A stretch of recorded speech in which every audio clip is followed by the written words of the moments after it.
예, 오늘 함께 나누는 말씀은요, 유다서입니다. 유다서, 유다서, 20절과 21절이죠. 예.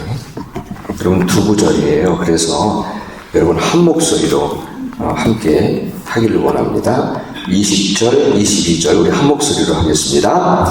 사랑하는 자들아, 너희는 너희의 지극히 거룩한 믿음 위에 자신을 세우며 성령으로 기도하며 하나님의 사랑 안에서 자신을 지키며 영생에 이르도록 우리 주 예수 그리스도의 긍휼을 기다리라. 아멘, 아멘. 예, 함께 말씀을 나누겠습니다. 이 유다서를 보게 되는데요. 이 유다서는 일반적으로 이 설교에 잘 언급되지 않는 그런 성경일 거예요. 아마 이것이 제가 이 오늘 주일 설교 본문으로 유다서를 선택하게 된 이유 중에 하나일 것입니다. 여러분 이거 한 장밖에 없어요, 유다서는. 근데 이 유다서를 함께 보시게 될 텐데요, 오늘.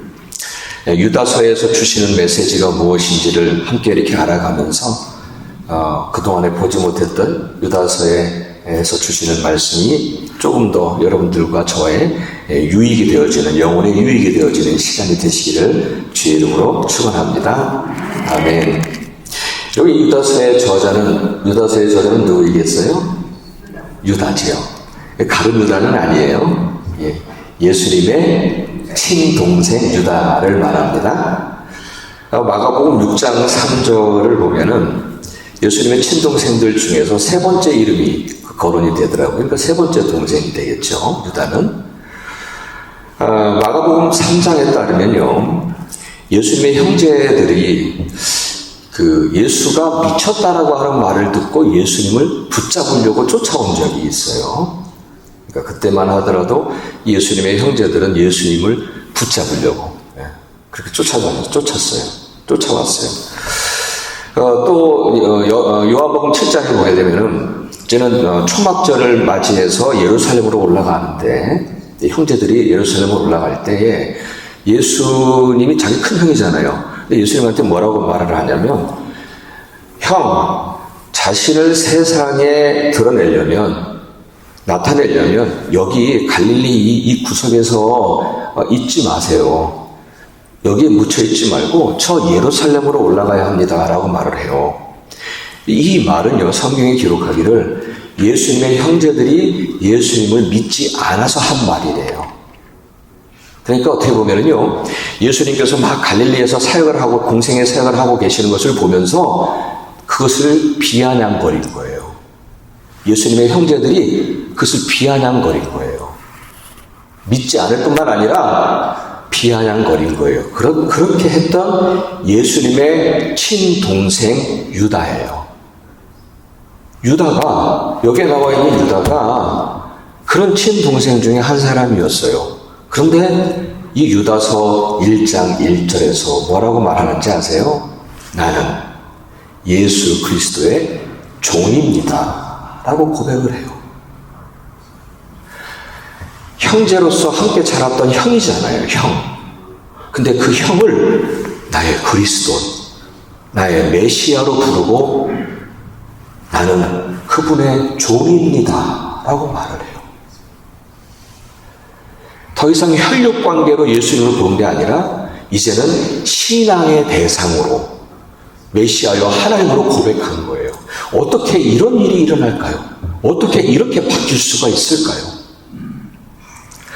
분명 함께 자라면서 가까이에서 보았던 큰 형인데 어떻게 해서 그 형을, 여러분 그렇잖아요. 내가 형을 너무너무 존경합니다. 그런 말은 할 수 있어요. 그런데 그게 아니에요. 그 형을 내 신앙의 대상으로 보는 거예요.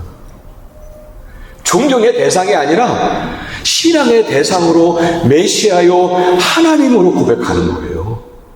어떻게 그럴 수 있을까요? 근데 더 나아가서요, 이 고백과 이 믿음을 지키기 위해서 자기 목숨까지 내놓은, 어떻게 그럴 수 있을까요? 어떻게 그럴 수 있을까요? 도대체 무슨 일이 있었길래 이렇게 바뀌었을까요? 사도행전 1장 13절에서 14절에 보면은요, 예수님이 승천하신 다음에 예수님의 부활과 승천을 목격한 사람들이, 경험한 사람들이 마가의 다락방에 약 한 120명 정도가 모여서 기도를 하게 돼요. 근데 거기에 뭐라고 되어 있냐면, 그 모인 사람들 가운데 예수님의 어머니와 그리고 동생들도 함께 마음을 같이 하여 기도했다라고 기록하고 있습니다. 그래요. 그렇게도 예수님을 믿지 않았고 오히려 비아냥거렸던 그 형제들이었지만 그들은 부활하신 예수님을 만나고 경험했어요. 그 후에 그들은 그 예수라고 하는 그 형이 더 이상 형이 아니라 나의 신앙의 대상이 된 거예요. 그리스도시고 하나님이십니다. 메시아이십니다. 그렇게 고백할 수 있었던 거예요. 사랑하는 여러분, 여러분이 이전까지 예수님을 어떻게 보셨는지 그리 중요하지 않습니다. 어쩌면 우리 중에는 그냥 아직도 그 예수님 좋은 말씀들 듣고 그냥 그분 삶 존경하고 참 존경스러운 삶을 살았고 그분의 사랑과 희생의 삶을 좀 배우고 따라야지 하는 그런 정도로 교회에 오셨는지 모르겠어요.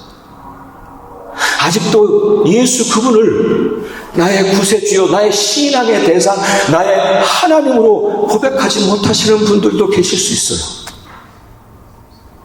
하지만 여러분, 이 예수님의 형제들이 그랬던 것과 같이 여러분이 만일 예수님의 살아계심을 구체적으로 경험했다면, 아니 예수님을 만났다면 우리는 주저함 없이 어쩌면 목숨 내놓는다 할지라도 예수님을 그리스도시요 나의 주, 나의 하나님으로 담대하게 고백하실 수 있을 것입니다.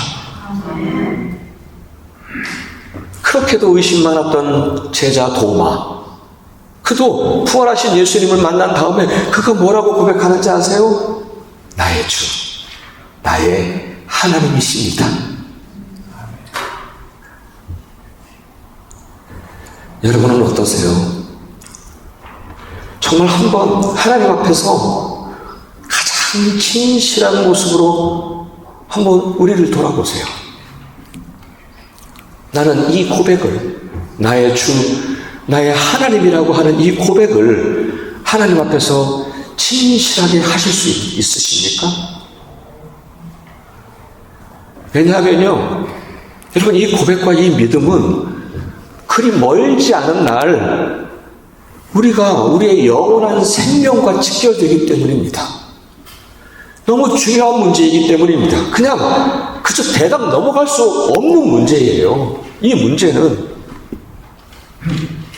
여러분이 만약 살아계신 예수님을 하신다면 어느 때 어떤 상황에서도 주저함 없이 예수님을 나의 구세주요 나의 하나님으로 믿고 고백하는 이 유다와 같은 변화가 일어나게 될 것임을 믿습니다. 저는 이곳에 모인 모든 분들, 단 한 영혼도 빠짐없이 모든 분들마다 이 신앙의 고백 위에 믿음을 더욱 굳게 해서 영생에 이르는 축복이 있기를 주의 이름으로 축원합니다. 여러분, 계속해서 우리 이 유다서 1장 3절과 4절 그 앞부분이에요. 3절과 4절을 제가 적어놨어요. 우리 함께 좀 읽어볼까요? 우리 한 목소리로 천천히 읽어가겠습니다. 시작. 사랑하는 자들아, 우리가 일반으로 받은 구원에 관하여 내가 너희에게 편지하려는 생각이 간절하던 차에 성도에게 단번에 주신 믿음의 도를 위하여 힘써 싸우라는 편지로 너희를 권하여야 할 필요를 느꼈노니 이는 가만히 들어온 사람 몇이 있습니다. 그들은 옛적부터 이 판결을 받기로 미리 기록된 자니 경건하지 아니하여 우리 하나님의 은혜를 도리어 방탕한 것으로 바꾸고 홀로 하나이신 주제 곧 우리 주 예수 그리스도를 부인하는 자니라. 예, 이 구절에서 유다는 지금 유다서 한 장 이 짧은 편지를 쓰게 된 이유를 밝히고 있어요. 그가 본래 편지를 쓰려고는 했었어요. 근데 본래 쓰려고 했던 그 편지의 내용이 뭐냐면 그러니까 여기 보시면은 일반적으로 받은 구원에 관하여 편지를 쓰려고 했어요. 그러니까 다시 말해서 온전한 믿음은 복음은 이것이다. 그것을 가르치려고 그런 내용으로 편지를 쓰려고 했던 차에 그 내용을 쓰려고 했던 차에 급하게 바꿨어요. 어떤 내용으로 바꿨냐면 단번에 주신 믿음의 도를 지키기 위해서 지금 여러분은 힘써 싸워야 합니다. 라고 하는 그것을 바꾼 거예요. 그 필요를 느낀 거예요.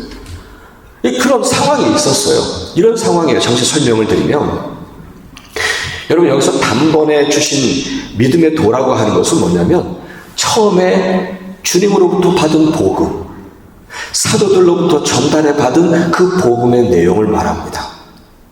그 복음을 잘 지켜야 했는데 이단이나 거짓 교사들이 교회로 슬그머니 들어와가지고 세상의 철학과 이론을 가지고 그 주님으로부터 처음 받았던 그 복음, 사도들로 전달해 받았던 그 처음 복음의 내용을 왜곡시키고 변질시키고 있었다는 거예요. 그들의 가르침을 듣고 그 거짓 교사들의 가르침을 그 변질시키는 그 복음을 듣고 있는 그 교인들은 그럴듯한 말, 화려한 말과 그 이론을 따라서 처음에 받았던 단번에 성도들에게 주셨던 그 처음 복음이 서서히 잃어가고 있었던 거예요. 서서히 변질되고 있었던 거예요. 그것을 알게 된 이 유다는 그냥 복음을 다시 가르치려고 쓰려고 했던 그 편지 내용을 급히 바꾸어서 당신들이 처음에 받았던 그 복음을 지켜야 합니다. 지키기 위해서 힘써야 합니다. 그것으로 바꾼 거예요. 여러분 정말 무서운 일이에요. 변질된다고 알면 누가 변질되겠습니까? 정말 무서운 일이에요. 복음을 변질시켜가고 있는 여러분 오늘날에도 거짓 교사와 세상의 철학과 이론들이 슬그머니 교회로 들어와요. 슬그머니 교회로 들어와서 그리고 우리의 영혼으로 들어와서 처음 복음, 주님이 우리에게 말씀하셨던 복음, 사도들로부터 전달받은 이 복음을 변질시켜가고 있는 그것을 마치 구태의연한 그런 것으로 왜곡시키고 우리의 믿음을 변질시켜가고 있어요. 그리고는 복음을 시대에 맞게 적용해야 한다고 말합니다.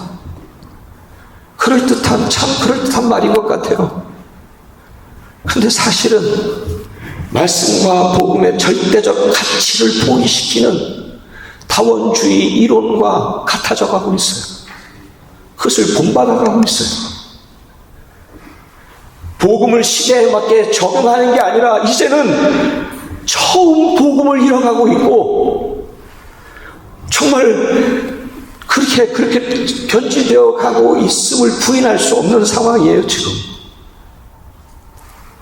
그래서 성경은 더욱더 이 유다서도 마찬가지예요. 더욱더 우리에게 말씀하시는 거예요. 주님으로부터 받은, 사도들로부터 전달받은, 단번에 전달받은 그 처음 복음, 그 처음 복음을 지키기를 항상 힘쓰라. 아멘. 그럼에도 오늘날의 교회, 많은 교회들과 많은 그리스도인들은 편지를 두려워하지 않아요. 편지를 두려워하지 않고 있어요. 그 결과에 대해서 오늘 12절과 13절에서 이 유다서 12절과 13절에서 이렇게 말합니다. 함께 보실까요? 우리 한 목소리로 읽을까요? 아주 시적인 표현들이 많아요. 함께 하겠습니다. 시작. 그들은 바람에 불려가는 물 없는 구름이요, 죽고 또 죽어 뿌리까지 뽑힌 열매 없는 가을나무요, 자기 수치의 거품을 뿜는 바다의 거친 물결이요, 영원히 예비된 캄캄한 흑암으로 돌아갈 유리하는 별들이다. 이게 그 결과예요. 결국에는 영원한 흑암으로 돌아갈 유리하는 별들이 되어버리는 그런 심판의 일이 될 것이라는 거예요. 여러분, 정말 가슴 아픈 거는요, 변질이 되어서라기보다는 변질을 두려워하지 않고 있다는 사실이 가슴 아파요. 그리고는 선교를 위해서 그래야 한다고 주장하고 있는 참으로 위선적인 교회 지도자들에게 너무너무 화가 나요. 너무너무 화가 나요. 주님은 처음 복음을 가지고 전도하라고 하셨지, 이 음란하고 악한 세대에 변질된 복음을 가지고 선교하라 하신 적이 없어요.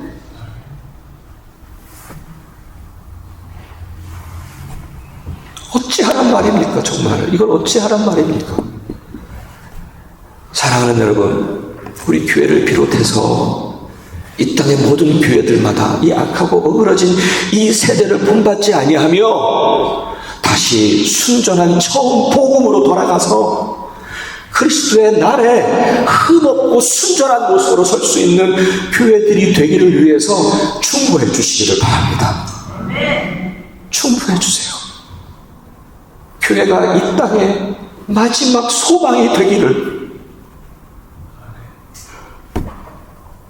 이거 같이 가고 있으니 교회가 어디서 세상 사람들은 소망을 찾고 어디서 진정한 처음 순전한 복음을 찾을 수 있을까요? 그것을 지키라고 항상 힘쓰라고 급히 이 말씀을 쓰신 건데, 오늘날도 그 말씀이 너무너무 필요해요.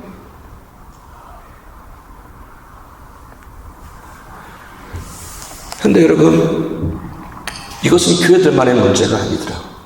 우리 영혼 속에도요, 슬그머니 들어와가지고 우리의 믿음을 변질시키려고 하고, 그래서 처음에 이렇게 복음을 자꾸 변질하게 하고 우리의 믿음을 자꾸 변질시켜가요. 처음에는 잘 못 느끼고 느끼지 못하죠. 근데 좀 변질되어 가요. 그러지 말아야 합니다. 사랑하는 여러분, 처음 믿음, 처음 복음, 거기에서 조금 더 뒤로 물러가지 마세요. 뒤로 물러가 친일에 빠질까 두렵습니다. 아멘. 처음 복음 꼭 붙잡고 처음 복음 받은 거, 그 믿음 가지고 마지막까지 사십시오. 주님이 그 믿음을 보시고 구원의 문을 여실 거예요. 그런데 이런 문제뿐만 아니라 이 슬그머니 들어와서 우리의 믿음을 변질시켜가고 있는 것들이 있어요. 우리 11절을 함께 보시면은 세 가지를 말하고 있는 것 같아요. 우리 11절 말씀 우리 한 목소리로 함께 읽을까요? 함께 하겠습니다. 화 있을진들 이 사람들이여, 가인의 길에 행하였으며 삭슬을 위하여 발람의 어그런 길로 물려갔으며 고라의 폐역을 따라 멸망하였도다. 이 구절은요, 거짓 교사들 혹은 믿음이 변질된 사람들에게 그들에 대해서 설명하고 있는 구절인데요, 세 명의 성경 인물을 예로 들면서 설명하고 있죠. 먼저는 가인을 예로 들어서 설명합니다. 가인. 여러분, 가인은요 어떤 사람이에요? 똑같이 아벨과 똑같이 제사를 드렸어요. 근데 제사를 드리긴 드렸는데 잘못된 제사를 드렸어요. 그러니까 하나님이 안 받으셨죠.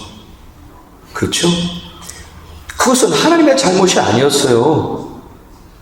가인의 마음과 그 자세가 잘못되었던 거죠. 재물의 문제가 아니었던 것 같아요. 재물 얘기를 하는데 이렇게 저렇게 해석을 하는데, 사실은 하나님이 재물이 이렇고 저렇고, 물론 이 구약의 율법에 따르면 그렇지만 이때는 율법도 없었던 거예요. 율법도 없었던 시대예요.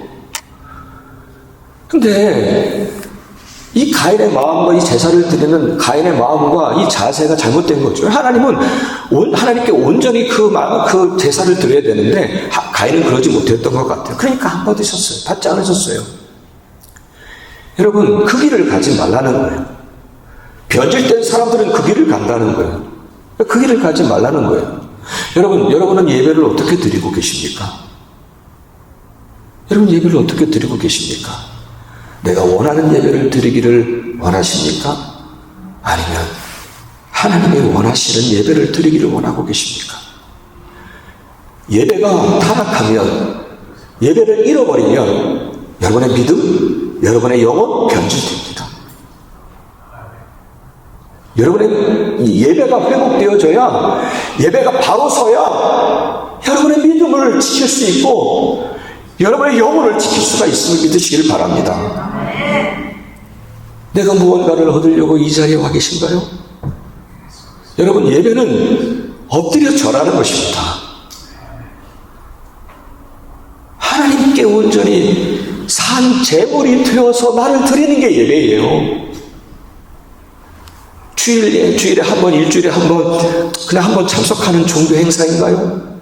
아니면 창조주 하나님 앞에서 경배하며 신령과 진정으로 드리는 예배인가요? 잘못된 마음과 자세를 가졌던 가인은 그의 영혼과 믿음이 변질되어져서 결국 하나님으로부터 떨어져 나가는 사람이 되고 말았어요. 사랑하는 여러분, 예배를 온전히 회복하시기를 축복합니다. 그래야 처음 믿음 지킬 수 있고요. 그 마음가짐과 예배에 대한 자세와 그것대로 해야 우리의 영혼도 우리의 믿음도 변질되지 않습니다. 그런데 만일 내가 나를 위해서 이 예배에 들어온다면 여러분 믿음이 변질돼요. 여러분의 영혼이 변질돼요. 그러지 마시기를 축복합니다. 가인의 길을 걸어가지 마세요. 가인의 길을 걸어가지 마세요. 아멘. 두 번째 성경 인물은 발람을 예로 들릴 수 있어요. 발람. 이 민수기 22장과 24장까지에 등장하는 발람이라는 사람은 예언자예요. 예언자. 그는 예언자니까 하나님을 알 뿐만 아니라 하나님의 음성도 듣는 사람이었어요. 하나님의 뜻을 분명히 알고 있는 사람이었어요. 예언자였으니까. 그런데 그는 결국 재물과 탐욕의 유혹에 넘어지고 맙니다. 그래도 그는요, 꽤나 버텼어요. 아주 잘 버텼어요. 그가 3번이나 그 재물의 유혹을 물리쳤어요. 이 많은 재물을 너에게 줄 테니까 이스라엘 백성들을 저주하라고. 그런데도요, 이 발람은 3번이나 그것을 물리쳤어요. 그 유혹을 물리쳤어요. 아무리 큰 재물이 와도. 그런데요, 마지막 그만. 그 큰 재물 앞에서 그 재물을 포기를 못했어요. 포기하지 못하고, 그러니까 저주는 못하고, 하나님께서 저주하지 말라고 하셨으니까 저주는 못하는 대신에 그 발락이라고 하는 왕에게 이스라엘을 타락시킬 수 있는 아이디어를 제공해줘요. 아이디어. 타락하면 죽으니까. 이스라엘 백성들이 타락할 수 있도록 해요. 그래서요, 모압 여인들로 하여금 이스라엘 남자들을 다 유혹해서 함께 우상 신전 앞에서 먹고 마시게 합니다. 다 타락하게 만들었어요. 그게 발람의 죄예요. 그렇습니다. 재물의 유혹과 이 탐욕이 그 신앙생활 잘하다가 이 재물의 유혹과 탐욕이 슬그머니 우리한테 들어와요. 그래서 우리의 믿음과 영혼을 변질시킨다니까요. 처음 믿을 때만 하더라도요, 우리는 그렇게 말해요. 재물에 대한 이 욕심 때문에 하나님 저버리는 일은 결코 없을 거라고 다 얘기해요. 그런데 이 발람이 그랬던 것처럼 아주 그냥 끈질기게 재물에 대한 이 욕심과 탐욕이 끈질기게 우리에게 들어와요. 눈에 보이지 않게 슬그머니 들어와서 우리의 믿음과 우리의 영혼을 변질시킨답니다. 사랑하는 여러분, 이 재물이라고 하는 것은요, 이 땅에서만 누릴 수 있는 거예요. 이 땅에서만. 그런데 그것을 더 얻으려고 하다가 영원한 생명을 지키지 못한다면 이 얼마나 어리석은 일입니까?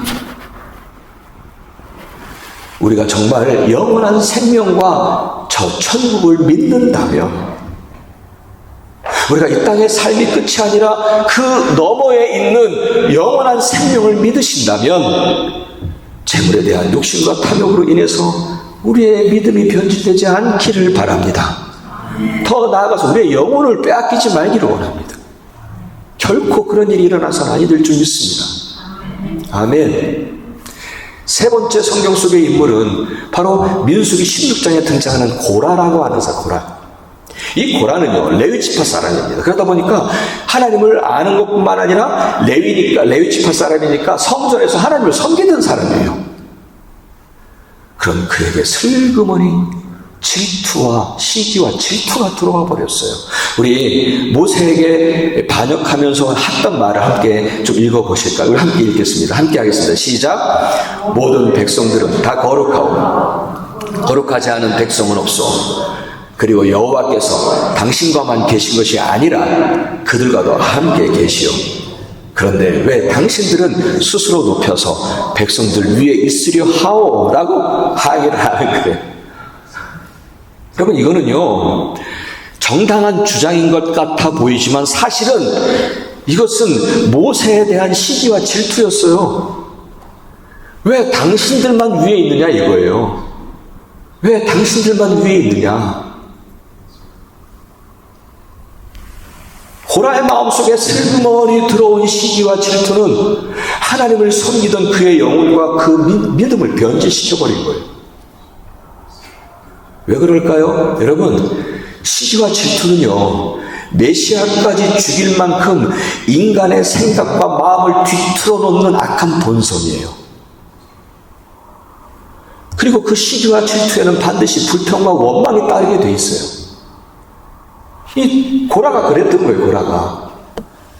여러분, 이러한 죄성은 슬그머니 우리에게 들어와서 우리들의 마음과 생각을 뒤틀리게 합니다. 그래서 내 믿음까지 흔들어 놓고 내 속에서 불평과 원망이 있어서 내 믿음을 변질시키고 내 영혼을 변질시킵니다. 더럽힙니다. 그래서요, 여러분, 오늘 유다는 그래서 간곡하게 말합니다. 간곡하게 말합니다. 이러한 변질의 위험에서 우리 자신을 지키라고요. 아멘. 오늘 20절, 23, 21절 이 두 구절은 뭐 이것 하라 그렇게 동사들이 나오지만 영어 킹 제임스 버전에서는 이 동사가 하나로 되어 있어요. 그것은 keep yourselves. 동사 하나예요. 지키라는 거예요. 이것을 하면서 마지막에 우리에게 간곡히 부탁하는 것은 너희 자신을 지키라. 입니다. 예배에 대한 잘못된 마음과 자세, 슬그머니 들어와서 예배를 변질시키고 내 믿음 변질시킬 수 있어요. 재물의 욕심과 탐욕이 내 영혼 속으로 슬그머니 들어와서 내 믿음과 영혼을 변질시킬 수 있어요. 시기와 질투가 내 마음속에 슬그머니 들어와서 내 마음과 생각을 뒤틀리게 하고 내 믿음까지도 변질시킬 수 있어요. 그러니까 하나님의 사랑 안에서 우리 자신을 잘 지키라고 권면하고 계십니다. 사랑하는 여러분, 마무리합니다. 우리가 예수를 믿지 않을 때는요, 마귀의 종이었기 때문에 그냥 내버려 둬요. 내버려 둬도 마귀의 종이니까 그냥 내버려 둬요. 하지만 우리가 예수를 믿고 난 다음에는 적이 돼요, 적. 그러니까 적이 되니까 공격해요. 마귀는요, 우리가 적이 되고 나서는 우리를 공격하는 대상이 돼버린 거예요. 그냥 내버려두지 않고 공격하는 대상이 된 거예요. 적이니까. 어그러진 세상을 이용해서 혹은 내 속에 있는 죄성들을 이용을 해서 정말 배가 고파 울고 있는 사자처럼 우리를 공격한다고요. 우리의 영혼을 삼키려고 우리를 공격하고 있다고요, 여러분. 저쪽에 있는 전쟁 상황만이 아니라 우리는 매 순간순간마다 우리의 영혼의 생명을 걸고 싸워야 하는 영적 전쟁들이 있는 거예요. 호랑이에게 물려가도 정신만 차리면 산다고 하는 옛말이 있듯이 우리가 정말 이 시대에 정신 차리고 더욱 신앙적으로 깨어 있어서 우리 자신을 주님 앞에 바로 서게 할 수 있도록 잘 지켜야 할 줄 믿습니다. 처음 복음, 주님께서 단번에 우리에게 주셨던 그 한 번의 복음, 그 처음 복음을 변질시키려고 하는 이 세상의 이론과 이 세상의 것들에 괜히 거기에 빨려 들어가지 마시고, 변질시키는 그런 것에 우리가 함께 하지 마시고, 처음 복음 변질되지 않도록 잘 지켜서 흠없는 모습으로 훗날 주님 앞에 서는 저와 여러분, 그리고 우리 교회가 되어지기를 주의 이름으로 간절히 축복합니다. 아멘. 아멘. 믿음 안에서 승리하십시오. 아멘. 우리 마지막으로 함께 찬양하겠습니다.